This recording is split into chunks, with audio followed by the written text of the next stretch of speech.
नमस्कार दोस्तों, बहुत बहुत स्वागत है आपका पीसीएस सारथी में। मैं हूं सुमित और आप मुझे जानते हैं। हम पढ़ते हैं यहाँ पर पीसीएस सारथी पर। जो भी स्टेट पीसीएस के एग्ज़ाम्स होते हैं उनके लिए हम हिस्ट्री का सब्जेक्ट पढ़ते हैं। कब? दोपहर में 2 बजे और शाम को 6 बजे हम पढ़ते हैं आर्ट एंड कल्चर।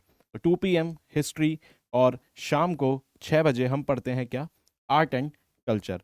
तो आप सब जानते हैं कि यहाँ पर अब पीसीएस के एग्ज़ाम की तैयारी, हाई क्वालिटी कंटेंट जो आपको प्रोवाइड कराते हैं वो आपको यहाँ पर मिल रही है। तो जितने भी आपके दोस्त हैं सबको सेशन शेयर करिए। और 2 बज गए हैं तो सेशन शुरू हो चुका है। सबको बुलाइए, सेशन शेयर करिए।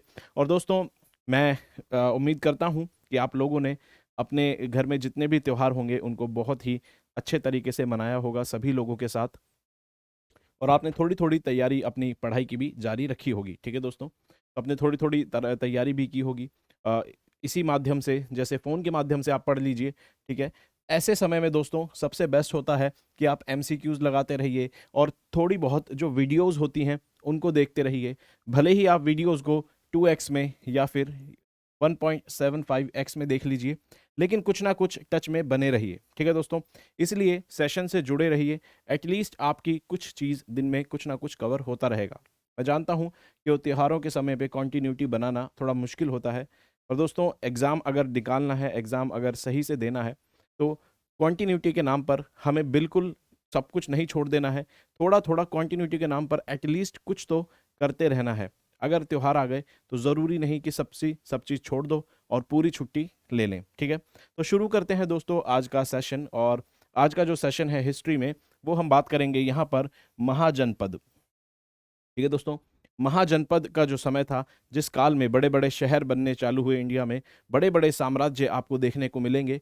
तो यहाँ पर ही आपको नाम सुनने को मिलेगा जो मगध जो साम्राज्य था, मगध जो इतना फेमस साम्राज्य था, उसका भी बैकग्राउंड यहाँ पढ़ेंगे, जिसमें आपने चंद्रगुप्त मौर्य और आचार्य चाणक्य को ज़रूर सुना होगा। तो यहाँ पर हम पढ़ेंगे कि मगध की जो पहले की हिस्ट्री थी, मौर्य काल से पहले की जो मगध की हिस्ट्री थी, यानी मौर्य काल से पहले और कौन कौन से शासक थे जो कि मगध में शासन कर चुके थे, और मगध इतना पावरफुल राज्य कैसे था। ठीक है दोस्तों, तो यहाँ पर हम सब जानेंगे और ये है पार्ट 1। और इसके बाद, क्योंकि ये बड़ा चैप्टर है और ये सारी चीज़ें हम डिटेल में कवर कर रहे हैं दोस्तों, क्योंकि ये थ्योरी की क्लास है, तो मेरे साथ मैं कोशिश कर रहा हूँ कि एक भी चीज़ ना छूटे।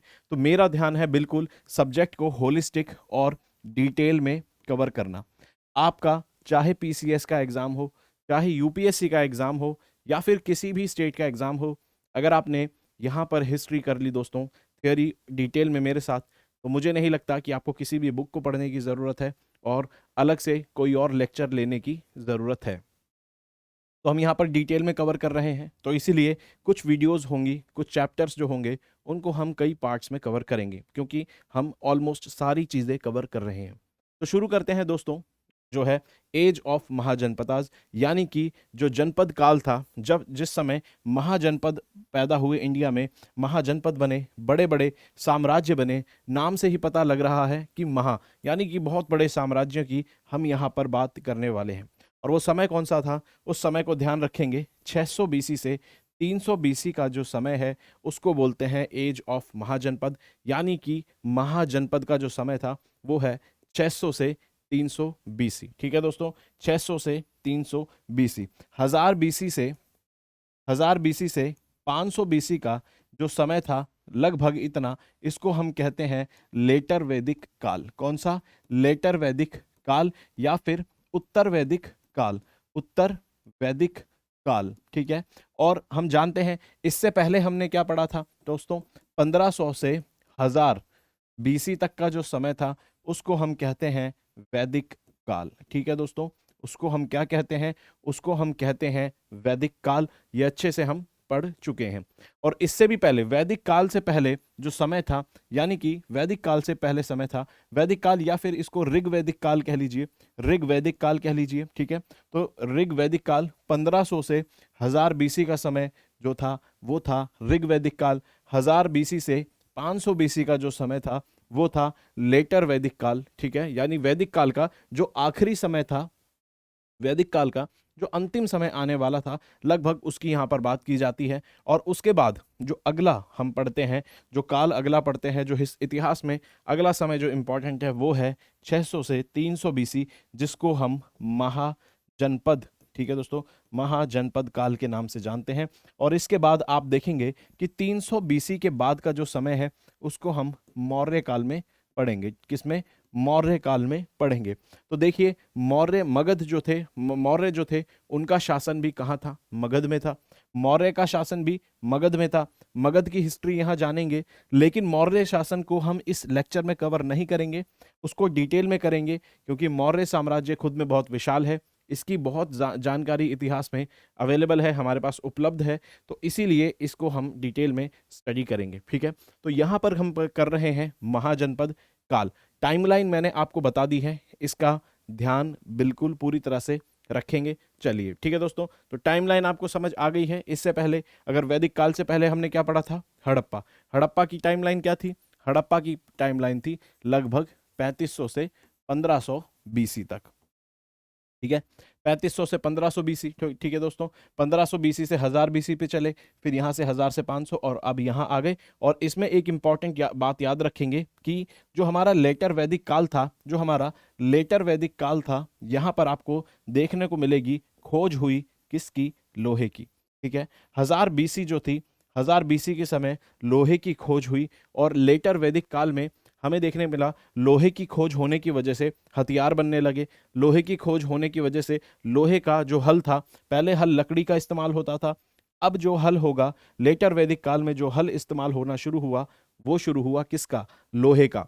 और लोहे का हल आप बिल्कुल समझ सकते हैं कि लोहे का हल जो होगा वो लकड़ी के हल से ज्यादा ताकतवर होगा, पावरफुल होगा। तो ज्यादा जमीन को खोदेगा, ज्यादा जमीन को जोतेगा, तो ज्यादा जमीन, अब क्या होने लगा? खेती का प्रचलन बहुत बढ़ने लगा लेटर वैदिक काल में। तो देखना, आपको देखने को मिलेगा कि लेटर वैदिक काल में आपको मिलेंगे जनपद। क्या मिलेंगे? जनपद। लेटर वैदिक काल में जनपद यानी कि साम्राज्य बनने की शुरुआत हो गई थी। जनपदों का समय था लेटर वैदिक काल। और लेटर वैदिक काल के बाद लोहे का प्रचलन और बढ़ने लग गया। लोहा हर इस चीज में इस्तेमाल होने लग गया। सेनाओं में सेना इसका बहुत अच्छे से इस्तेमाल करने लगी, हथियार बनाने में, सिक्के बनाने में, उसके अलावा हल बनाने में। तो यहाँ पर देखने को मिलता है कि जनपद के बाद, यानी लेटर वैदिक काल का समय कौन था? जनपद यहाँ पर पैदा हुए। और लेटर वैदिक काल के बाद का जो समय था 600 से 300 बीसी, इसमें आपको जनपद से क्या बनते नजर आएंगे? महाजनपद। ठीक है दोस्तों, तो आई होप आपको ये पूरी स्कीम जो समझ आ गई है। इसमें मैंने शॉर्ट में आपको पूरी रिवीजन करा दी है। अगर आप ये लेक्चर पहली बार भी देख रहे हैं तो मुझे नहीं लगता इसमें आपको अब कोई भी डाउट होगा। तो एक अच्छा बैकग्राउंड हमने यहाँ पर बना लिया है, एक अच्छा बैकग्राउंड बना लिया है। और अब शुरू करते हैं महाजनपद का जो समय था, उसमें देखते हैं कि क्या क्या चीज़ें खास थी। तो ये 6ठी शताब्दी का समय था, बिल्कुल देख रहे हैं। कहाँ से देख रहे हैं? यहाँ पे अगर आप देखें 500 से 600 बीसी के लगभग का ये समय था। तो यहाँ पर हम बात कर रहे हैं कि 6ठी शताब्दी का ये समय था।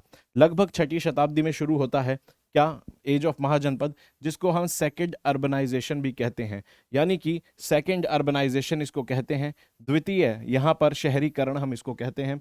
यानी कि इतिहास में ऐसा दूसरी बार हो रहा था कि भारत के अंदर आपको शहर देखने को मिलेंगे। ठीक है, शहर और सिटीज बननी शुरू हो गई थी। पहला जो समय था इंडियन सब कॉन्टिनेंट में, भारतीय प्रायद्वीप में, पहला जो समय था वो था हड़प्पा काल में। ठीक है, हड़प्पा काल में आपको देखने को मिलेगा कि वहां पर शहर हुआ करते थे। ठीक है दोस्तों, हड़प्पा काल में आपको शहर देखने को मिलेंगे। उसके बाद आपको सीधा 6ठी शताब्दी में आएंगे आप, और महाजनपद का जो काल था उसमें आपको सेकंड फेज ऑफ अर्बनाइजेशन देखने को मिलेगा। इस फैक्ट को भूलना नहीं है, बहुत ज़्यादा इंपॉर्टेंट है। ठीक है दोस्तों, मैं मानता हूं एमसीक्यूज की क्लास बहुत इंटरेस्टिंग होती है। जब आप एमसीक्यू की क्लास करते हैं तो आपको क्वेश्चंस की फॉर्म में बहुत सारी चीज़ें मिलती हैं, लेकिन दोस्तों वो आती कहाँ से हैं? वो चीज़ें, वो क्वेश्चंस बनते कहाँ से हैं?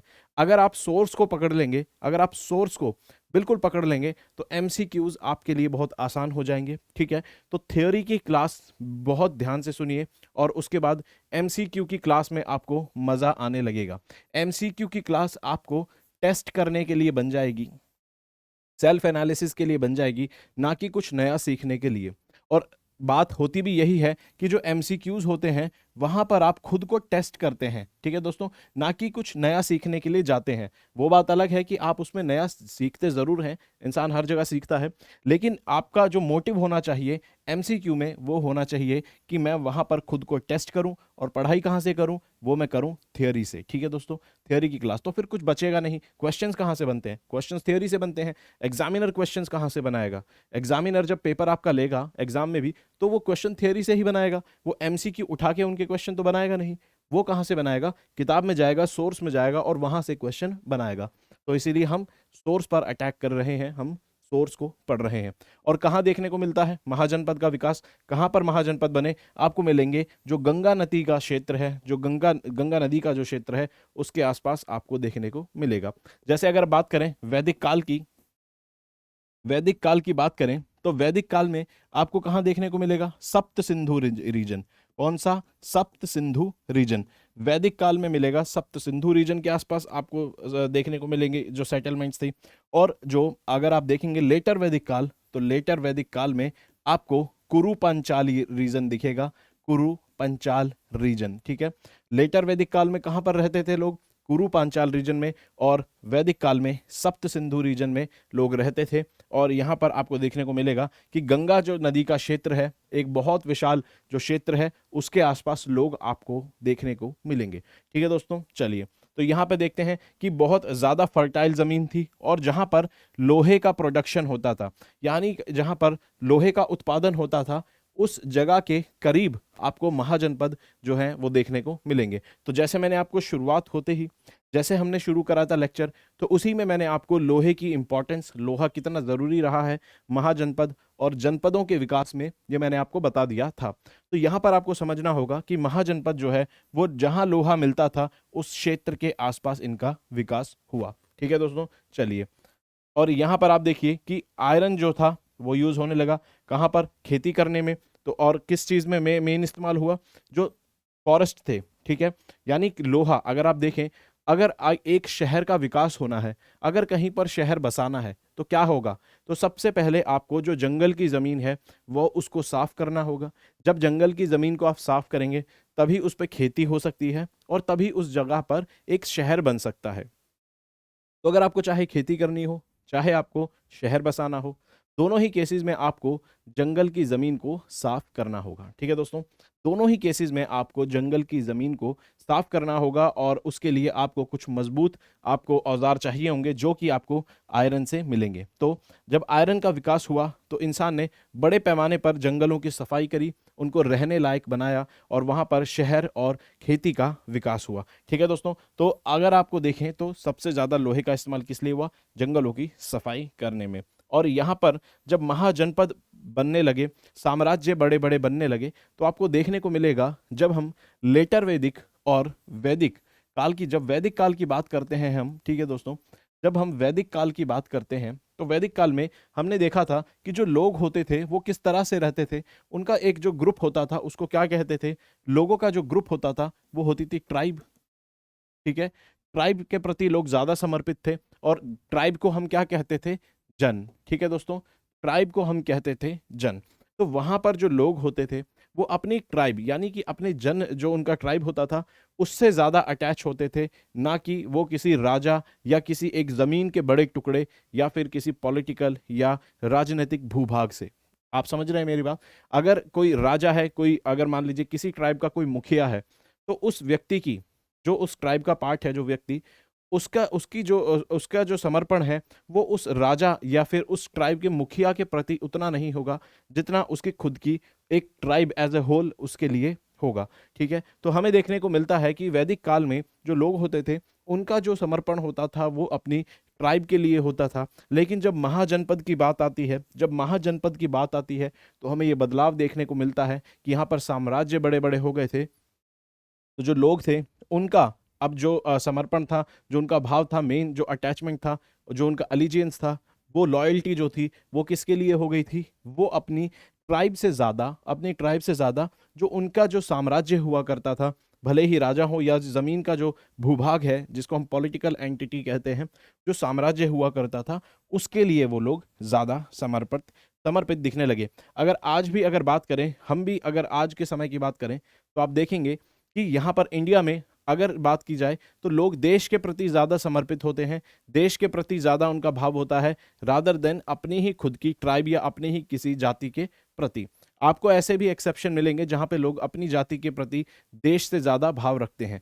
तो यहां पर आपको समझना होगा कि जब पॉलिटिकल एंटिटी की बात होती है, किसी राजनीतिक क्षेत्र की बात होती है, जैसे अगर बात करें तो इंडिया अगर देखें एक कंट्री के रूप में, नेशन स्टेट है, हमारी पॉलिटिकल बाउंड्रीज हैं, राजनीतिक सीमाएं हैं हमारी, तो हमारा जो समर्पण है, हमारा जो भाव है, वो मेन किसके लिए है? अगर आपकी जाति कोई भी हो, अगर आपका धर्म कोई भी हो, उससे ऊपर आपका समर्पण इंडिया एज ए होल के लिए होगा। ठीक है, और अगर आप अपनी जाति या धर्म को ऊपर रखते हैं तो फिर आप समझ लीजिए आप समय में एक बैकवर्ड समय में आप जी रहे हैं। ठीक है दोस्तों, चलिए, तो यहाँ पर देखने को मिला। और ठीक है, और यहाँ पर देखेंगे कि जो किंग होते थे टेरिटोरियल स्टेट बनने लगे, यानी राजनीतिक उनकी सीमाएं होने लगी, स्टेट्स की अब राजनीतिक सीमाएं होने लगी। और उनको कौन चलाता था? उनको यहाँ पर किंग चलाता था। जो राजा होता था वो सर्वे सर्वा होता था, राजा सुप्रीम होता था, उसके पास सर्वशक्तिमान, उसके पास सारी पावर होती थी। ठीक है दोस्तों, और ज़्यादातर जो आपको महाजनपद देखने को मिलेंगे, ज़्यादातर जो महाजनपदों का विकास हुआ वो कहाँ हुआ? वो हुआ नॉर्थ ऑफ विंध्यास।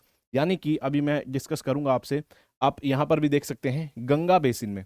ठीक है, कहाँ पर विकास हुआ? ज़्यादातर गंगा बेसिन में। और गंगा बेसिन आपको कहाँ मिलेगा? गंगा नदी आपको कहाँ मिलेगी? जो विंध्याचल जो हमारी पर्वत श्रृंखला है उसके ऊपर, देखिए ये है, यहाँ पर आपको मिलेगी विंध्याचल पर्वत श्रृंखला। ठीक है, विंध्याचल पर्वत श्रृंखला जो है उसके ऊपर का जो हिस्सा है, ये देखिए सारे जनपद, यही गंगा, गंगा भी यहाँ से निकलती है। ठीक है दोस्तों, गंगा भी यहाँ से निकलती है। तो गंगा का जो क्षेत्र है, गंगा नदी का जो क्षेत्र है आसपास जो बनता है, यहाँ पर सारे जनपदों का विकास हुआ। और आप देखेंगे कि विंध्या जो रेंज है, माउंटेन रेंज, उनके भी ये किस में? उत्तर दिशा यानी कि नॉर्दर्न पार्ट में पड़ता है। कौन सा? जितने भी महाजनपद यहाँ पर आपको देखने को मिलेंगे। ठीक है दोस्तों, चलिए, तो हमने ये सारी चीज़ें समझ ली। मैंने यहाँ पर इस मैप में आपके लिए आसान बनाने के लिए मार्क कर रखे हैं, जितने भी महाजनपद थे उस वक्त इंपॉर्टेंट, वो यहाँ पर मार्क किए हुए हैं। एक बार उनको पहले से पढ़ लेते हैं, फिर उनको मैप की मदद से भी देखेंगे। और दूसरी बात आपको मिलेगी यहाँ पर, जो एक बुद्धिस्ट टेस्ट है अंगुत्र निकाया, जो अंगुत्र निकाया बुद्धिस्ट टेस्ट है, जो टेक्स्ट है, उसमें आपको वर्णन मिलेगा कि महाजनपद कितने हुआ करते थे। महाजनपदों की संख्या किसने बताई? एक बुद्धिस्ट जो टेक्स्ट है अंगुत्र निकाया ने, उसने बताया कि 16 महाजनपद हुआ करते थे। ठीक है दोस्तों, तो कितने महाजनपद हुआ करते थे? महाजनपद जो काल था उस समय 16 महाजनपद टोटल हुआ करते थे। यहाँ आप देख सकते हैं इस मैप के अंदर 500 बीसी के समय जो है उसका ये मैप है, और ये बताता है कि कितने महाजनपद कहाँ कहाँ थे। देखिए, सबसे पहले काउंटिंग कर लेते हैं, 1 2, ठीक है, 3 4 5 6 7 8 9 10 11 12 13 14 15 और 16। ठीक है, तो अब यहाँ पर देखते हैं, यहाँ पे देखते हैं, सबसे पहले शुरू करते हैं। आप देखिए कुरु यहाँ पर था। ठीक है, उसके बाद पंचाल। अगर आपको याद होगा जब हम लेटर वैदिक समय की बात हमने की थी, लेटर वैदिक समय की बात की थी, तो उनका जो रहने का जो क्षेत्र था लगभग इस रीजन में था। कहाँ तक पहुंच गया था? कुरु पांचाल। ये कुरु पांचाल रीजन तक लेटर वैदिक काल के लोग रहा करते थे। ठीक है दोस्तों, चलिए, उसके बाद आप देखेंगे महाजनपद के समय पे ये क्षेत्र और आगे फैल गया। क्यों फैल गया? इसका रीजन कोई मुझे कमेंट बॉक्स में बताइए। ठीक है दोस्तों, कमेंट बॉक्स में इसका रीजन बताइए कि लेटर वैदिक काल में जो यहाँ तक लगभग जो लोग यहाँ तक रहा करते थे, महाजनपद के समय में यहाँ आगे तक ईस्टवर्ड और पूर्वी दिशा में और कैसे विकास हो गया, पूर्वी दिशा तक लोग कैसे पहुंच गए, कमेंट बॉक्स में बताइए, वरना मैं इसको आपको एक्सप्लेन कर दूंगा। और ये मेंस का एक बहुत अच्छा पॉइंट भी आपको यहाँ पर मिल जाएगा। जो मेंस के एग्जाम होंगे उसमें एक बहुत अच्छा पॉइंट आपको मिल जाएगा। चलिए, तो यहाँ पर हम देखते हैं एक एक करके कि कितने महाजनपद थे और वो कहाँ कहाँ थे। चलिए, ठीक है, देखते हैं। तो देखिए, सबसे पहले था कंबोज। कहाँ मिलेगा? अफगानिस्तान का जो क्षेत्र है वहां पर आपको कंबोज जो महाजनपद था वो मिलेगा। गंधार आपको मिलेगा, ये भी कहाँ मिलेगा? जो आपको देखने को मिलेगा अफगानिस्तान का क्षेत्र है वहीं पर आपको गंधार मिलेगा। आपने अफगानिस्तान में जगह का नाम भी सुना होगा, कंधार। कंधार आपने हमें जगह का नाम सुना होगा अफगानिस्तान में। कमेंट बॉक्स में मुझे बताइए, जब भी आप कंधार नाम का शब्द सुनते हैं आपके दिमाग में क्या आता है? ऐसी कौन सी घटना आती है जो इंडिया के लिए बहुत ही इंपॉर्टेंट रही है, ठीक है, पिछले 20-30 सालों में?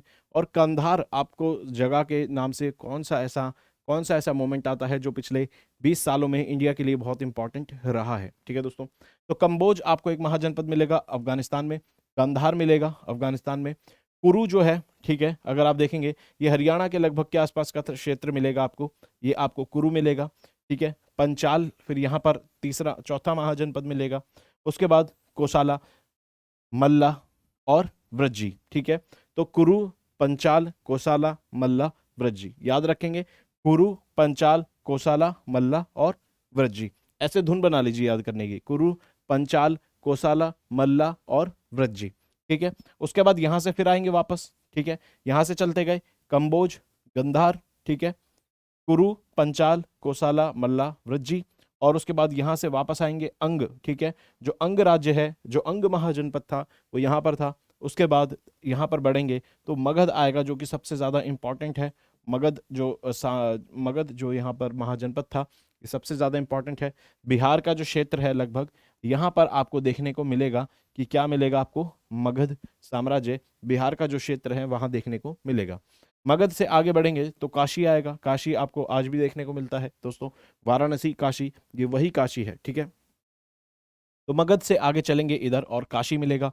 उससे और आगे चलेंगे तो वत्स मिलेगा, ठीक है, वत्स आपको मिलेगा। उसके बाद और यहाँ जाएंगे तो शौरासेनी मिलेगा, शौरासेना मिलेगा आपको। शौरासेना से अब जब यहाँ पर आएंगे मत्स्य, लगभग राजस्थान में जब पहुंच जाएंगे तो आपको मिलेगा मत्स्य राज्य, ठीक है। मत्स्य, ये सारे आपने कहीं ना कहीं महाभारत जब पढ़ी होगी तब आपने कहीं ना कुछ नाम जरूर सुने होंगे, ठीक है दोस्तों। चलिए, तो यहां से हमने पूरा याद रखने की कोशिश की। कुरु, देखिए कंबोज, गंधार, उसके ये इनको यहाँ खत्म कर दिया दो एक साथ।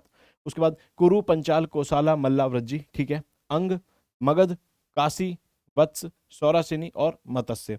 अगर आपको इसको याद रखने में समस्या आए तो आप मुझे कमेंट बॉक्स में ज़रूर बताइएगा, मैं इसके लिए आपके लिए कोई ना कोई ट्रिक ज़रूर बनाऊंगा, ठीक है दोस्तों। इसको याद रखने के लिए कोई ना कोई ट्रिक ज़रूर बनाई जाएगी।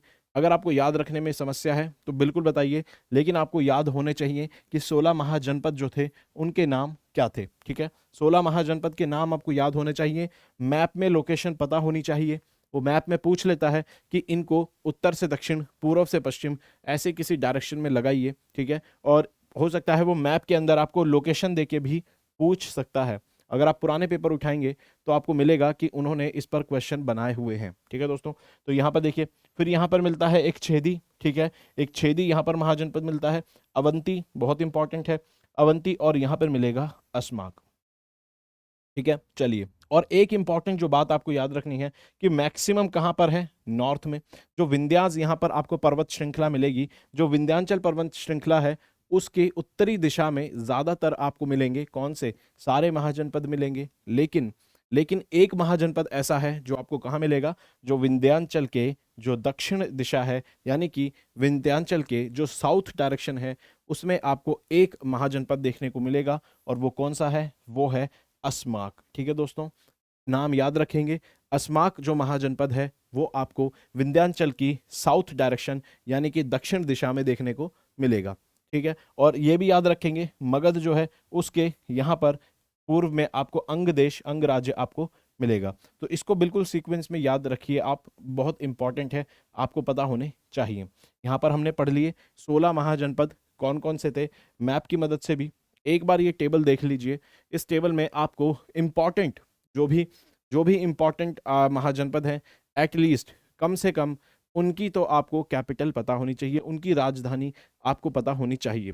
आपको आप सारी अगर याद रख पाएं तो बहुत अच्छी बात है, क्योंकि पेपर में वो पूछ लेता है। अगर वो आपको मिलान करो में दे देगा कि भाई इस महाजनपद की कैपिटल ये थी, इस महाजनपद की कैपिटल ये थी, राजधानी, इस महाजनपद की ये राजधानी थी, और पूछ लेगा कि कौन सी राजधानी जो है, कौन सा जो युग्म है वो सही से मिला हुआ है, इसका बताइए।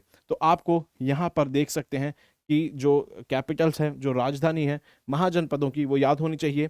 और अगर आप सबकी याद नहीं रख पा रहे हैं तो मैं आपको कहूंगा कि जो इंपॉर्टेंट है, कुछ जो फेमस और इंपॉर्टेंट है, एटलीस्ट 5 से 7, एटलीस्ट 16 की याद नहीं रख पा रहे, मैं समझता हूं बात को, लेकिन 5 से 7 अगर आपने राजधानियां याद रख ली तो होगा क्या दोस्तों, फिर आप क्वेश्चन में आंसर निकालने के लिए आप एलिमिनेशन मेथड लगा सकते हैं। ठीक है, एलिमिनेशन मेथड लगा सकते हैं। जैसे मान लीजिए चार, उसने 3 पेयर दे दिया आपको। ठीक है, आपको 3 पेयर दे दिए, आपको पता है कि भाई ये वाला जो तो है, ये वाला तो गलत है। ठीक है, अगर आपको ये नहीं पता कौन सा सही है तो आप ये जान सकते हैं कि कौन सा गलत है, क्योंकि अगर आपने 5 से 7 याद रख लिए तो एटलीस्ट कम से कम आप एलिमिनेशन मेथड का इस्तेमाल कर पाएंगे। ठीक है, तो कम से कम आप 5 से 7 याद रखिए, कोशिश करिए अगर सारे याद हो जाएं तो बहुत ही अच्छी बात है। चलिए, तो जो अंग राज्य है, अंग महाजनपद है, उसकी कैपिटल थी चंपा। अंग देश कहाँ है, अंग राज्य कहाँ है, ये देखिए ये रहा अंग महाजनपद, मगध के बगल में। और यहाँ पे देखेंगे फिर उसके बाद आप, उसके बाद काशी जो थी इसकी याद रखने की जरूरत ही नहीं है, इसकी वाराणसी आपको ऑलरेडी आसानी से पता है। ठीक है दोस्तों, चलिए उसके बाद कोशाला जो था, कोशाला की क्या थी, श्रावस्ती थी। ठीक है, श्रावस्ती थी और कुशावटी थी, और 2 राजधानी थी इसकी, कोशाला की, श्रावस्ती और कुशावटी, और इसको सरयू जो नदी थी वो इन राजधानियों को आपस में बांटती थी। तो आप एक चीज याद रखिए कि जो सरयू जो नदी थी, सरयू जो नदी है वो आपको किस महाजनपद में देखने को मिलेगी, वो आपको कोसला जो महाजनपद है उसमें आपको सरयू नदी देखने को मिलेगी। ठीक है, और जो वज्जी जो महाजनपद था उसकी कैपिटल क्या थी, वैशाली, ये याद रखेंगे, बहुत इंपॉर्टेंट है। वैशाली आपने कई बार शब्द जो है सुना होगा, तो वैशाली राजधानी को याद बहुत रखना है, क्योंकि वज्जी जो आपको मिलेगा महाजनपद, यहीं पे आपको बुद्ध मिलेंगे। ठीक है, और यहीं पे आपको महावीर भी मिलेंगे। दोनों महावीर और जो गौतम बुद्ध और भगवान महावीर आपको मिलेंगे कि उनका जन्म कहाँ हुआ था, वज्जी महाजनपद में। ठीक है दोस्तों, वज्जी महाजनपद में महात्मा बुद्ध और गौतम बुद्ध का और महावीर का जन्म हुआ था, भगवान महावीर का। ठीक है दोस्तों, तो वज्जी याद रखना है, इसकी कैपिटल वैशाली। ठीक है, जहां स्टार मार्क कर रहा हूं एटलीस्ट वो आपको याद होनी चाहिए। ठीक है दोस्तों, ये तो आपको याद ही है, इसमें क्या स्टार मार्क करना। ठीक है, चलिए उसके बाद मल्लाज आप देखिए, मल्लाज की है कुशीनारा और पावर। ठीक है, कुशीनारा और पावर। चलिए, और छेती या फिर चेदी जिसको कहते हैं उसकी है शुक्तिमती। ठीक है, वत्स की है कुशाम्बी। ठीक है, और कुरु की है इंद्रप्रस्थ, ये भी आपको याद होगी, वत्स की याद रखिएगा। ठीक है, कौशाम्बी इंपॉर्टेंट है, वत्स की याद रखेंगे। उसके बाद पंचाल जो है, यानी वेस्टर्न यूपी का जो एरिया है, पंचाल, कुरु और पांचाल। ठीक है, याद रखेंगे, कुरु और पांचाल को साथ में याद रखेंगे। तो पंचाल जो वेस्टर्न, इसकी जो कैपिटल थी वो थी अच्छी छात्रा और कंपिल्या। और कौन इस कैपिटल को डिवाइड करता था, गंगा नदी। ठीक है दोस्तों, तो पंचाल रीजन में आपको गंगा नदी जो है वो आपको देखने को मिलेगी, किसको डिवाइड करती थी, कैपिटल को। चलिए बिल्कुल, उसके बाद शौरा सेना आप याद रखेंगे, इसकी थी मथुरा। बिल्कुल, चलिए अवंती जो था, अवंती आपको बहुत ज़्यादा याद रखनी है दोस्तों, क्योंकि अवंती बहुत इंपॉर्टेंट एक महाजनपद हुआ करता था उस वक्त भी। अवंती की थी नॉर्थ कैपिटल जो थी, उत्तरी जो कैपिटल थी वो थी उज्जैन, और जो इसकी दक्षिण यानी कि जो साउथ की जो कैपिटल थी वो थी माहिष्मती। और इसको, इन कैपिटल्स को डिवाइड कौन करती थी, विंध्या जो पर्वत श्रृंखला थी, विंध्या जो पर्वत श्रृंखला थी वो इन 2 कैपिटल को डिवाइड करती थी। ठीक है दोस्तों, देखेंगे यहाँ पर, ये देखिए ये रहा अवंती का, ये रहा अवंती। ठीक है, अवंती महाजनपद यहाँ पर है, और आपको देखने को मिलेगा यहाँ से पर्वत श्रृंखला निकल रही है, और यहाँ है माहिष्मती, और यहाँ उसके उत्तर में है उज्जैन। ठीक है, तो उज्जैन और माहिष्मती याद रखेंगे कि वो किसकी राजधानी थी, वो थी अवंती की। ठीक है दोस्तों, गंधार की क्या थी, तक्षशिला। बिल्कुल याद रखेंगे, क्यों, क्योंकि तक्षशिला में यहाँ पर आपको मिलेगा, यहाँ पर यूनिवर्सिटी थी। ठीक है, और कहा जाता है जो आचार्य चाणक्य थे उन्होंने जो अर्थशास्त्र जो लिखा था वो तक्षशिला में ही रहते हुए लिखा था। तो तक्षशिला में आचार्य चाणक्य आपको मिलेंगे। ठीक है दोस्तों, तो यहाँ पर आपको जो गंधार है इसकी मिलेगी आपको तक्षशिला। ठीक है दोस्तों, गंधार की क्या मिलेगी, तक्षशिला। और कंबोज की क्या है, पूंछ। ठीक है, ये याद रखेंगे बहुत ज्यादा, गंधार को याद रखेंगे, तक्षशिला की है पूंछ। और यहाँ पर असाक, ठीक है, या अस्माक जो भी को बोल लीजिए आप, इसके और भी नाम है। ठीक है, अस्माक या असाक, आपको कहीं कहीं पे ये असाक भी लिखा हो सकता है, असाक तो उससे घबराना नहीं है, उसका मतलब अस्माक ही है। ठीक है, कहीं कहीं अश्माक भी दिख जाएगा, तो आप कहीं तो ठीक है, असाक इसकी क्या थी, पोटली। ठीक है, और मगध की याद रखनी है, 100% याद रखनी है, मगध की क्या थी, मगध की थी राजगृह। ठीक है दोस्तों, मगध की जो राजधानी थी महाजनपद के समय वो थी राजगृह। ठीक है, और मत्स्य की क्या थी, विराट नगर। ठीक है, मत्स्य जो राजस्थान के आसपास का क्षेत्र पड़ता है वो थी, वहां की कैपिटल थी विराट नगर। वज्जी और मल्ल जो थे वो थे गण संघ। और यहाँ पर आपको दो तरह की राजनीतिक तरीके से चलने वाले शासन दिखेंगे। शासन जो उस समय चलता था वो दो तरीके से आपको देखने को मिलेगा। एक था कि वहां पर साम्राज्य होता था, जो साम्राज्य होता था राजा का, वो हो गया, ठीक है, किंगडम हो गया। और दूसरे होते थे संघ। ठीक है, संघ या फिर आप बोल लीजिए गण संघ। ठीक है, गण संघ। अब इन दोनों में फर्क क्या है इसको समझ लेते हैं। लगभग ये जैसा रिपब्लिक हो गया, अगर आपने सुना होगा, गणराज्य हो गया, रिपब्लिक हो गया, ऐसा आपको देखने को मिलेगा। यानी कि यहाँ पर कहीं ना कहीं पर आपको लोकतंत्र थोड़ा बहुत देखने को जरूर मिलेगा। पूरा लोकतंत्र आपको देखने को नहीं मिलेगा क्योंकि वहां पर लोग वोट करके अपना राजा को नहीं चुनते थे, ऐसा नहीं था। लेकिन वहां पर ऐसा था कि जो शक्ति है, जो राज्य की राजनीतिक शक्ति है, वो किसी एक व्यक्ति के हाथ में सीमित नहीं थी। यानी कि जो पॉलिटिकल पावर थी वो सेंट्रलाइज नहीं थी, किसी भी एक पर्टिकुलर जो किंग था या फिर कोई सम्राट था उसके अंदर एक पॉलिटिकल पावर सेंट्रलाइज नहीं थी। यहाँ पर जो थे कई सारे राजा मिलकर एक संघ बनाते थे और उससे वहां पर वो राजनीति चलाते थे, इसीलिए इसको कहा गया गण संघ। एक राजा नहीं था, कई सारे राजाएं मिलके चलाते थे, जिसको हम ओलिगार्की भी कहते हैं। ठीक है, ओलिगार्की भी कहते हैं।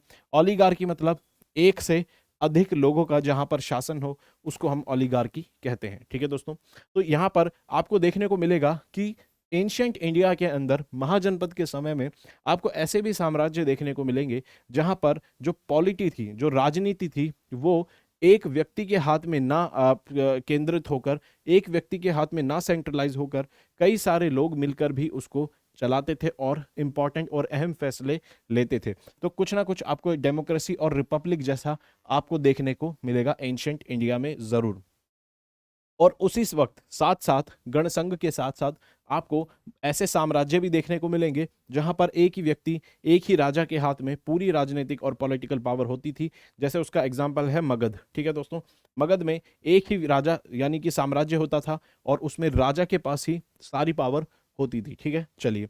और जो गणसंघ जो है उनका एग्जाम्पल क्या है, उसका एग्जाम्पल है वज्जी। ठीक है दोस्तों, वज्जी जो है या वज्जी कह लें, वो गण संघ का एक एग्जाम्पल है।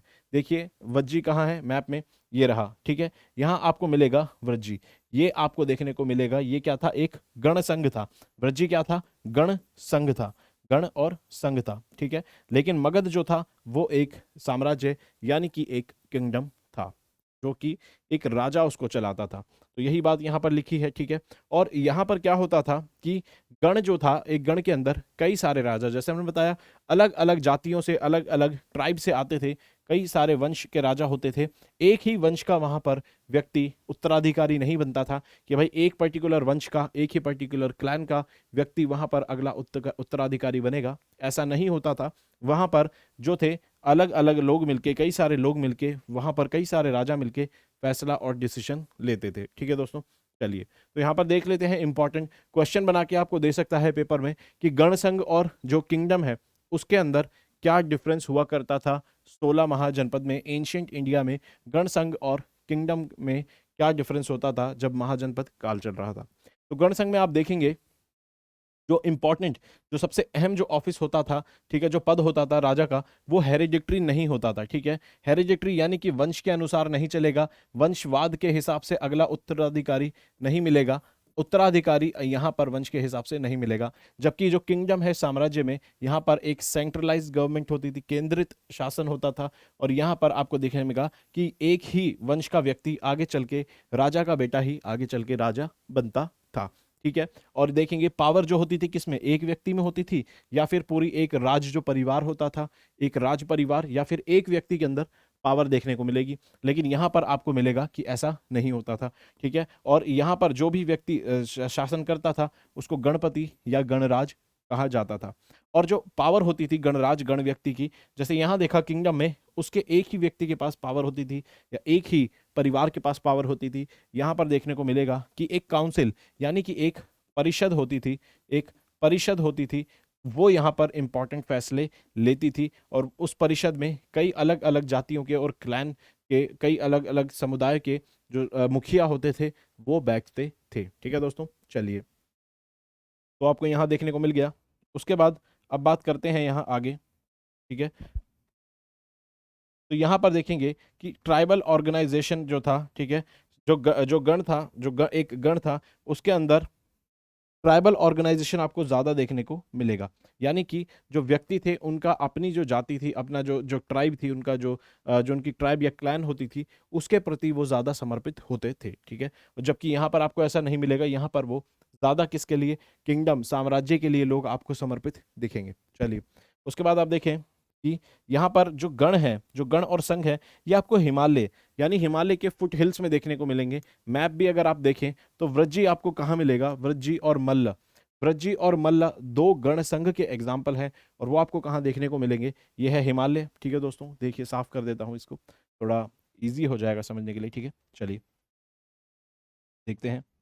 चलिए, तो देखते हैं यहाँ पर, देखिए मल्ला और वज्जी कहाँ है, ये है हिमालय की श्रृंखला, हिमालय पर्वत श्रृंखला। इसके फुट हिल्स यानी कि इसके बिल्कुल पास में यहाँ पर आपको देखने को मिलेगा कि क्या मिलेंगे, आपको आपको देखने को मिलेगा कि यहाँ पर गण संघ आपको देखने को मिलेंगे। कहाँ पर, हिमालय के फुट हिल्स में।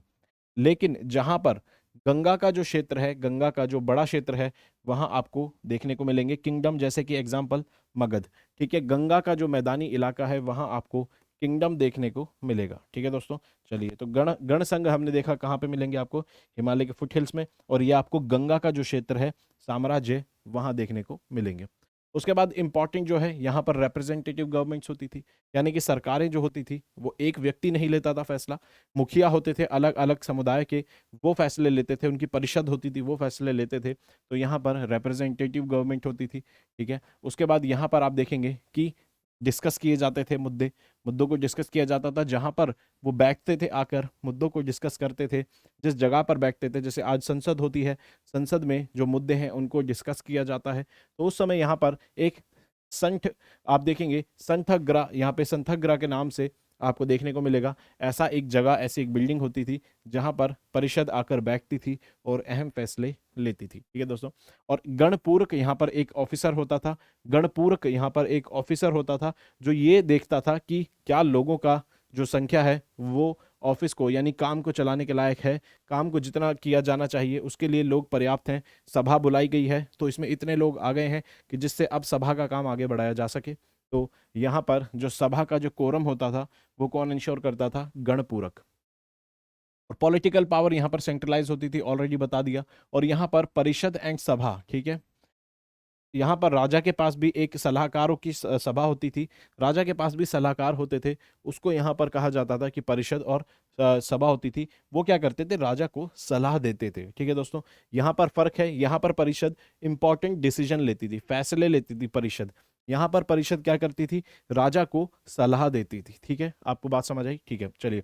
और यहाँ पे राजा को डिवाइन स्टेटस मिला हुआ था, यानी कि राजा सर्वे सर्वा है, भगवान जैसी उपाधि राजा को दी जाती थी, राजा एक महान व्यक्तित्व के रूप में देखा जाता था। तो राजा का पावर और इन्फ्लुएंस, राजा का प्रभाव बहुत ज्यादा और शक्तिशाली हुआ करता था। ठीक है, और यहाँ पर आपको दो तरह का वर्गीकरण समाज में देखने को मिलेगा ज्यादातर। एक तो जो क्षत्रिय जो क्लास थी, जो रूलिंग क्लास थी, उसके अलावा दास कुमार कारा, यानी कि जो कि वहां पर वर्किंग क्लास थी। यानी कि आपको गण संघ में आपको क्षत्रिय रूलिंग क्लास दिखेगी, और दास कुमार कारा जो कि वर्किंग क्लास थी वो आपको देखने को मिलेगी। चलिए, उसके अलावा आपको यहाँ पर क्लैन लॉयल्टी आपको नहीं देखने को मिलेगी, अपनी समाज अपनी जाति के प्रति उतने लोग समर्पित नहीं मिलेंगे जितने साम्राज्य के प्रति समर्पित होंगे। ठीक है दोस्तों, चलिए, या फिर किंग के प्रति, चलिए। और यहाँ पर आपको देखने को मिलेगा जो गणसंघ होते थे, क्योंकि गणसंघ में आप देखेंगे कि एक व्यक्ति के हाथ में पूरी पावर नहीं थी, कई सारे लोग मिलकर फैसले लेते थे। तो हमें यहाँ से कहीं ना कहीं पता चलता है कि उन लोगों के पास एक थोड़ी राजनीति जो थी वहाँ की थोड़ी उदार थी, और वहाँ की राजनीति राजनीति थोड़ी लिबरल थी। इसीलिए आपको देखने को मिलेगा वहाँ पर अलग तरह के, ठीक है, विचारों को भी एक्सेप्ट करने के लायक, वहाँ पर इतनी उनके अंदर सहिष्णुता और उनके अंदर इतना टॉलरेंस पावर थी, किन में, गणसंघ में, कि अलग किस्म के, अलग प्रकार की विचारधाराओं को भी वो अपने अंदर समाहित करते थे। जैसे फॉर एग्जांपल बुद्धिज्म और जैनिज्म आपको गण संघ में ही मिलेगा। वृज्जी के अंदर आपको देखने को मिलेगा जैनिज्म महावीर, भगवान महावीर, और जो गौतम बुद्ध हैं भगवान महावीर और गौतम बुद्ध आपको मिलेगा कि वृज्जी से आते हैं। ठीक है, तो वृज्जी से आते हैं तो ये क्या है, वृज्जी एक गण संघ है। ठीक है दोस्तों, चलिए तो हमने यहाँ पे समझ लिया। और अगर आपको देखने को मिलेगा जो किंगडम होते थे वहां पर पावर सेंट्रलाइज होती थी और काफी ज्यादा आपको देखने को मिलेगा कि वहां पर इतने उदार नीति नियम फॉलो नहीं होते थे। चलिए बढ़ते हैं आगे, डिफरेंस हमने समझ लिया। तो अब बात करते हैं कि जो 16 महाजनपद थे, 16 महाजनपद में सबसे इंपॉर्टेंट जो था वो था मगध का जो साम्राज्य था। मगध जो महाजनपद था वो बहुत इंपॉर्टेंट था। मगध महाजनपद में जो इतिहास रहा है, कौन कौन से शासकों ने उस पर राज किया है, कौन कौन से शासकों का समय रहा है, एक बार शॉर्ट में सबको एक बार यहाँ पढ़ लेते हैं। ठीक है, तो सबसे पहले मगध में जो शासनकाल रहा है वो रहा है हर्यंका डायनेस्टी, यानी कि हर्यंका साम्राज्य यहाँ पर रहा है। हर्यंका डायनेस्टी यहाँ पे रही है और इसका जो समय रहा है 544 से 413 बीसी। इसके अंदर सबसे पहले जो शासक थे वो थे बिंबिसार। ठीक है दोस्तों, बिंबिसार और बिंदुसार। बिंदुसार जो है, बिंदुसार, इससे कंफ्यूज नहीं होना है, बिंदुसार से कंफ्यूज नहीं होना है। बिंदुसार जो है आपको मौर्यन साम्राज्य में देखने को मिलेंगे। ये वाले शासक बिंदु, ठीक है, बिंदु जो सार हैं, बिंदु, ठीक है, वो मौर्यन साम्राज्य में देखने को मिलेंगे। और बिंबिसार जो है, बिंबिसार आपको हर्यंका डायनेस्टी के पहले शासक के रूप में देखने को मिलेंगे।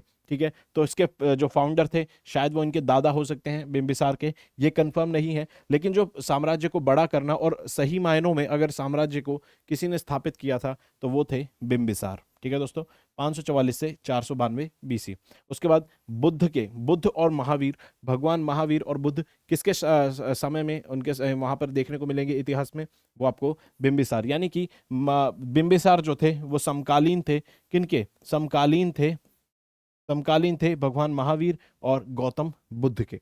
चलिए, और कैपिटल कौन सी थी, राजधानी थी राजगीर। और राजगीर जो थी वो पांच पहाड़ियों से, 5 हिल से सराउंडेड थी, इसलिए जो एक किले जैसी आकृति राजगीर की थी, इसलिए उस पर अटैक करना मुश्किल था। इसीलिए भी जो मगध था इतना एक स्ट्रांग जो था महाजनपद था, क्योंकि उसकी जो राजधानी थी वो नेचुरली प्रोटेक्टेड थी। ठीक है, चलिए, और इन्होंने अपना जो फिजिशियन था उसको भेजा था उज्जैन में। उज्जैन के राजा जब आप देखने को मिलेंगे जब उनको वहां पर जॉइंडिस हो गया था प्रदेवता को। चलिए, उसके बाद आपको देखने को मिलेगा कि मैट्रिमोनियल अलायंस, यानी विवाह करके जो अलायंस बनाते थे उसके लिए जाने जाते हैं बिंबिसार, जिन्होंने 3 शादियां करी थी, एक कोसला से, एक वैशाली से और एक माद्र, यानी कि जो पंजाब रीजन होता है, माद्र यानी कि पंजाब रीजन जो होता है वहां से शादी करी थी इन्होंने, किन्होंने विवाह किया था और अपनी राजनीतिक ताकतों को बढ़ाया था, किसने, बिंबिसार ने। फिर आते हैं इनके पुत्र, यानी कि इनके बेटे, कौन, अजात शत्रु। और अजात शत्रु का आपने नाम सबने सुना होगा दोस्तों, जो हर्यंका डायनेस्टी है उसमें अजात शत्रु आते हैं और इनको बहुत क्रूर शासक माना जाता है। इनको कहा जाता है कि इन्होंने अपनी पिता की मृत्यु जो है वो इन्होंने खुद की थी स्वयं, ताकि ये राजनीतिक शक्ति अपने पास हासिल कर सके। तो बहुत ही ज़्यादा एग्रेसिव रूलर थे ये, बहुत ही एग्रेसिव रूलर थे और इन्होंने बहुत बड़ा विस्तार किया था, किसका, मगध साम्राज्य को बहुत फैला दिया था। ठीक है दोस्तों, और ये बेटे थे किनके, बिंबिसार के। चलिए ठीक है, और इन्होंने युद्ध करा था अपने मैटरनल अंकल, यानी कि अपने मामा और अपने नाना दोनों के साथ ही इन्होंने युद्ध किया था और इन्होंने काशी भी जीत लिया था। ठीक है दोस्तों, काशी भी जीत लिया था और वैशाली जो था उसको भी मगध में शामिल कर लिया था। जो वैशाली जो महाजनपद था, जो कैपिटल थी, वैशाली जो कैपिटल थी, उसको भी इन्होंने मगध के अंदर शामिल कर लिया था। ठीक है दोस्तों, चलिए, और सबसे इनकी खास बातें याद रखेंगे, दो शब्द हैं यहाँ पर, याद रखेंगे कि जो अजात शत्रु थे वो क्या यूज करते थे, वो 2 तरह के टेक्निक यूज करते थे। एक जिसको कहते थे महाशिलाकंटका। महाशिलाकंटका मतलब कि कुछ ऐसा, अगर आप देखें, जहां से आप देखेंगे कि पत्थर जो ऐसे फेंका जाता है दूर तक जब युद्ध होता है, तो यहां से आपको देखने को मिलेगा महाशिलाकंटका का इस्तेमाल करते थे, कौन, अजात शत्रु। और दूसरा, आपने जब बाहुबली देखी होगी तो आपने देखा होगा जो भल्लाल देव थे उनके रथ के आगे, भल्लाल देव का जो रथ था उसके आगे आपको देखने को मिलेगा एक ऐसे करके एक बड़ा सा एक ऐसा पंख और चक्र लगा हुआ था जो बहुत धारदार, जिसके अंदर हथियार थे, और आगे चलता जाता है और वो लोगों को मारता जाता है। इसको क्या कहते थे, इसका इस्तेमाल करते थे असल में, ये वो कोई दोस्तों, जो भल्लाल देव का आपने रथ देखा था, वो कोई कल्पना नहीं थी, वो सही में इस्तेमाल होता था अजात शत्रु द्वारा, और उनको कहा जाता था रथ मूसला। ठीक है, इसको रथ मूसला कहा जाता था, अजात शत्रु इसका इस्तेमाल करते थे। ठीक है दोस्तों, और आपको देखने को मिलेगा कि फोर्टिफिकेशन करा, यानी कि किलेबंदी करनी चालू करी, किसकी, राजगृह की। ठीक है, राजगीर जो आपकी कैपिटल है उसकी। और बुद्ध जो थे, महात्मा बुद्ध, उनका जो निधन हुआ था, और जो उन्होंने जो महापरिनिर्वाण जो की प्राप्ति करी थी, वो किसमें करी थी, वो करी थी अजात शत्रु के शासन काल में। ठीक है दोस्तों, और फर्स्ट बुद्धिस्ट काउंसिल जो है, फर्स्ट बुद्धिस्ट काउंसिल जो अरेंज हुई थी, जो ऑर्गेनाइज हुई थी, वो भी किसने करी थी, अजात शत्रु में। बुद्धिस्ट काउंसिल मतलब जो बुद्ध मंक थे, बुद्ध साधु होते थे, वो एक जगह आकर मिलते थे, और वो बुद्ध धर्म को कैसे बढ़ाया जाए, कैसे इसका प्रचार प्रसार किया जाए, और जितने भी बुद्ध जो ग्रंथ हैं उनको एक जगह पर संग्रहित करते थे, और वहां पर कई बुद्ध जो ग्रंथ हैं उनका भी निर्माण होता था। ठीक है, तो फर्स्ट बुद्धिस्ट काउंसिल किसने करी थी, अजात शत्रु ने। सेकंड बुद्धिस्ट काउंसिल किसने करी थी, काल लसोका ने, काल अशोका ने करी थी। थर्ड बुद्धिस्ट काउंसिल किसने करी थी, अशोका ने। और फोर्थ बुद्धिस्ट काउंसिल करी थी किसने, कमेंट बॉक्स में बताइए, बहुत ही आसान है और बहुत ज़्यादा फेमस है। फोर्थ बुद्धिस्ट काउंसिल किसने करी थी, कमेंट बॉक्स में मुझे नाम बताइए, बहुत ज़्यादा इंपॉर्टेंट और बहुत आसान है। मुझे लगता है कई सारे एमसीक्यूज या प्रीवियस ईयर में आपने इसको पढ़ा ही होगा। ठीक है दोस्तों, बहुत आसान है, बताइए कमेंट बॉक्स में। चलिए, तीसरे जो शासक थे, तीसरे जो शासक थे अजात शत्रु के बाद, वो थे हर्यंका डायनेस्टी के, वो थे उदयायन। इन्हों के लिए आपको एक बात याद रखनी है कि उदयायन ने जो कैपिटल थी वो शिफ्ट कर दी थी पाटलिपुत्र, यानी राजगीर से जो कैपिटल शिफ्ट हुई थी पाटलिपुत्र, वो किसने की थी, वो की थी उदयायन ने। ठीक है दोस्तों, और पाटलिपुत्र कहाँ स्थित है, ये है सोन और गंगा रिवर पर स्थित है। वो आपसे स्टेटमेंट बना के पूछ सकता है कि पाटलिपुत्र जो है वो शिफ्ट करी थी किसने, उदयायन ने, बिल्कुल ठीक। दूसरी बना देगा, पाटलिपुत्र जो है वो गंगा और दूसरी कोई रिवर का नाम दे देगा। ठीक है, मान लीजिए किसी यमुना दे दिया, आपको यमुना दे दिया, या और कोई सी रिवर दे दी, गंगा और दूसरी किसी रिवर के मान लीजिए घाघरा दे दिया, घाघरा के आसपास स्थित था। तो आप समझ लीजिए कि गंगा और सोन जो नदी थी उनके ऊपर स्थित था पाटलिपुत्र, और राजगीर से पाटलिपुत्र जो शिफ्ट करी थी राजधानी, वो किसने करी थी, वो करी थी उदयायन ने। ठीक है, उसके बाद आती है शिशुनाग डायनेस्टी। ठीक है, शिशुनाग साम्राज्य आता है। शिशुनाग साम्राज्य के पहले जो जो संस्थापक थे, फाउंडर थे, वो कौन थे, शिशुनाग थे। इन्होंने इन्होंने टेम्परेरी बेसिस पे कैपिटल को वैशाली शिफ्ट कर दिया था। तो टेम्परेरी बेसिस पे कैपिटल को वैशाली किसने शिफ्ट करा, शिशुनाग ने। और राजगीर से पाटलिपुत्र किसने शिफ्ट करा, वो किया था उदयायन हर्यंका डायनेस्टी के। चलिए, और यहाँ पर आपको देखने को मिलेगा इन्होंने इंपॉर्टेंट जो इनकी अचीवमेंट थी वो क्या थी शिशुनाग की, कि अवंती के जो राजा थे उनको इन्होंने हरा दिया था, और अवंती को भी मगध का पार्ट बना दिया था। ठीक है दोस्तों, अवंती कितनी दूर है आप देख सकते हैं मैप में, अवंती को भी इन्होंने पार्ट बना दिया था। ये जो अवंती है, अवंती को भी इन्होंने मगध साम्राज्य में शामिल कर लिया था। तो समझ सकते हैं कितनी बड़ी उस समय ये बात रही होगी। ठीक है, चलिए, और 100 साल की जो राइवलरी थी उसको समाप्त किया। फिर जो है शिशुनाग में कालाशोका, जिन्होंने सेकंड बुद्धिस्ट काउंसिल, मैंने आपको बताया सेकंड बुद्धिस्ट काउंसिल लगाई कालाशोका ने। ठीक है, ये सन थे, बेटे थे किसके, पुत्र थे शिशुनाग के, और इनको काकर वर्ण भी कहा जाता है।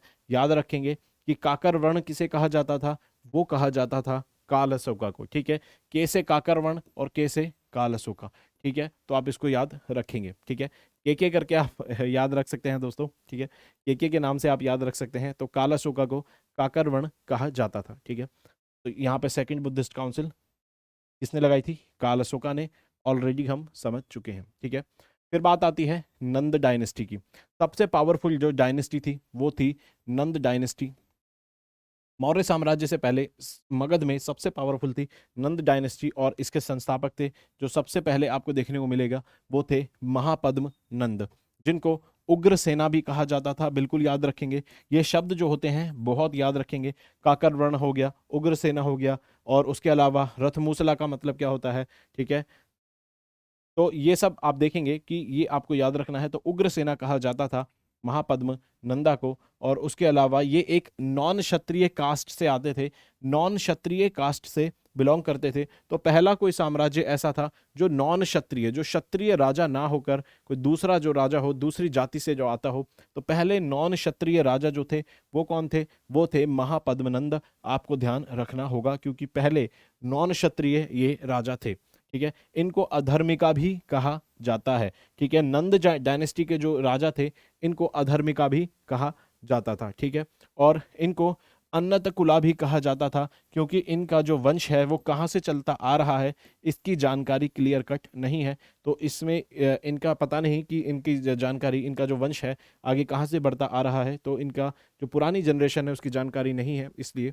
अन्नतकुला यहाँ कहा जाता है। तो क्वेश्चन में पूछ लेगा कि बताइए उग्रसेना किसको कहा जाता है, तो याद रखेंगे महापद्मनंदा को।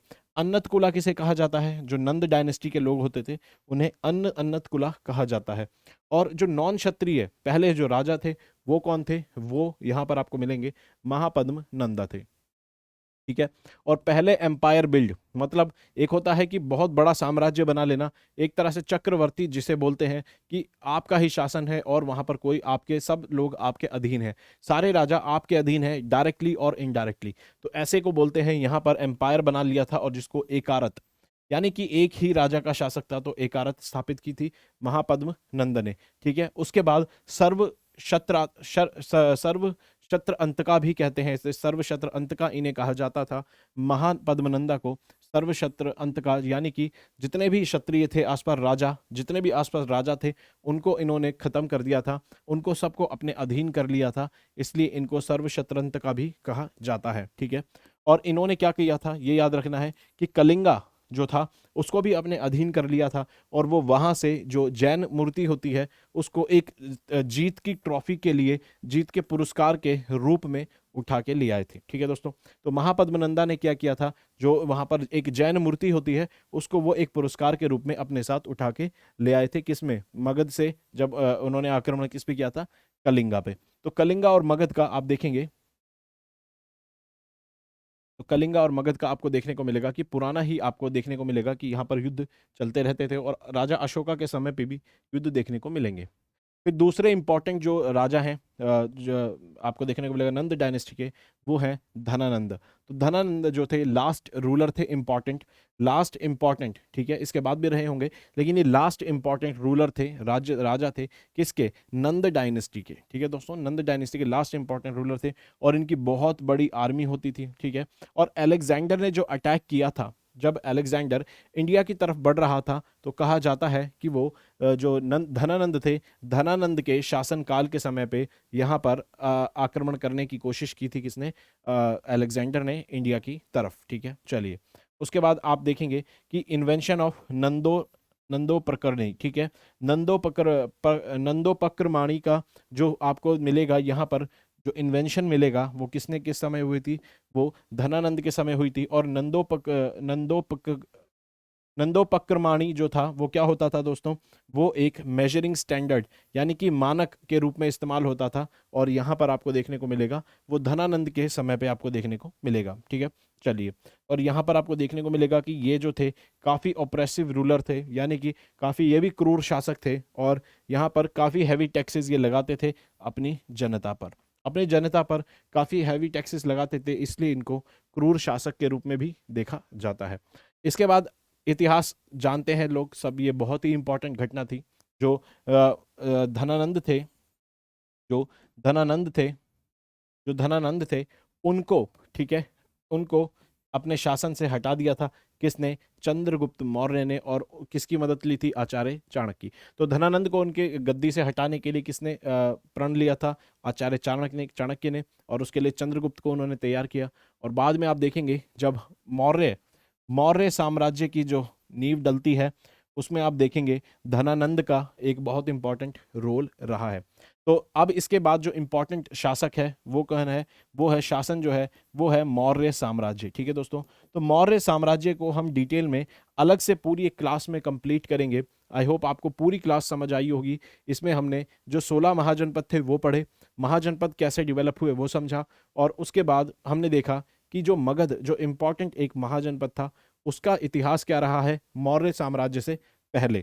और इसमें मैंने जितने भी इंपॉर्टेंट फैक्ट्स आपको बताए हैं वो आप मार्क करिए, उनको याद रखिए। जो कीवर्ड जो शब्द मैं हाईलाइट करता हूँ वो बहुत इंपॉर्टेंट है, वो इसीलिए हाईलाइट करता हूँ ताकि आपको प्रेजेंटेशन है उसमें साफ क्लियर कट दिख जाए। और वही चीज़ें होती हैं जो दोस्तों एमसीक्यूज में आपसे पूछी जाती हैं।